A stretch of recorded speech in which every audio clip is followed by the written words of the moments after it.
Well, as many of you may have seen, WJHL did a story on our buddy Alan Levine, the CEO of Ballad Health. Basically says here, Ballad Health lost 17.6 million through the first quarter of 2023. Channel 11, WJHL, CBS affiliate. Now, Mr. Levine blames that on contract labor expenses. And then they show this graph, okay? Now, what they're talking about here is primarily travel nurses. In other words, nurses that aren't employees of Ballad Health. They travel from hospital to hospital under contract through a placing agency, which where Ballad pays the agency, and then the agency pays the nurses. It's very expensive to do so. So in 2018, Ballad says their contract expenses were $8 million too. But in 2023, they ballooned up to 39 million. From 8 million to 39 million. So let's take a quick look at this. So this is 2019. What happened in 2018? The merger. Ballad became Ballad. Wellmont and Mountain States merged. There's another video on that, which a lot of us don't agree with how that even happened. So, but, that's a lot of money, 8 million. But then it's ballooned to 39 million.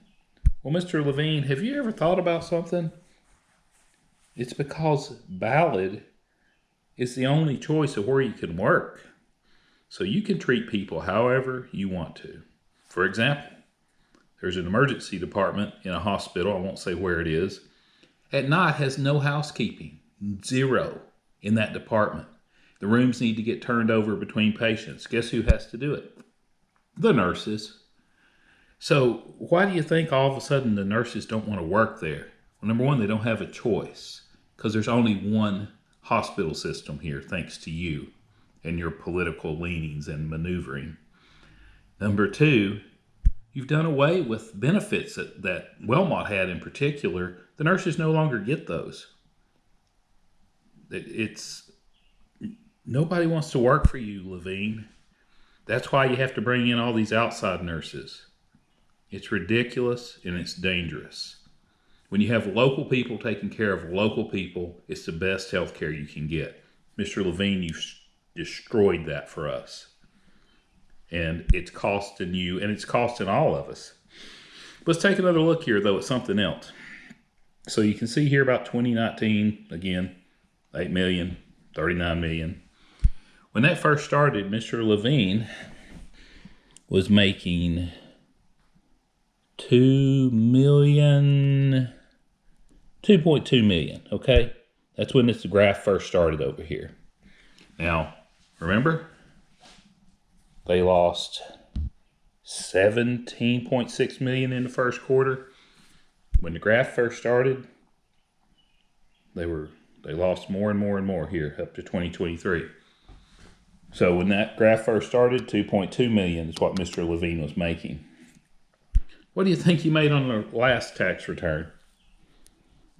Now they're losing money, right? $3 million. And get this. He got a bonus of $1.5 million. You're losing money as a system. Mr. Levine is making money while the system loses money. How can a CEO get a $1.5 million bonus when the company is losing 17.6 million in the first 3 quarters of the year? It makes no sense. I mean, it's infuriating. So one other quick thing, trying to make this a quick video. So I thought, let's look through the most recent tax return and just see where are they spending money. So ETSU, East Tennessee State University, over here in Johnson City, my understanding, some political wrangling helped the helped Ballad become Ballad, and maybe or maybe not ETSU helped them, or at least some of the people inside ETSU. Look at this. ETSU is funded by the state, right? But yet Ballad Health gave them $6.2 million and $4.5 million. Some to the University Foundation and some just to the university. That's $10.8 million in a year to a university that we already pay for as taxpayers. And now we're paying for through our healthcare dollars. Something stinks with Mr. Levine and the way he's running Ballad. Losing money, but his bank account sure isn't. More to follow.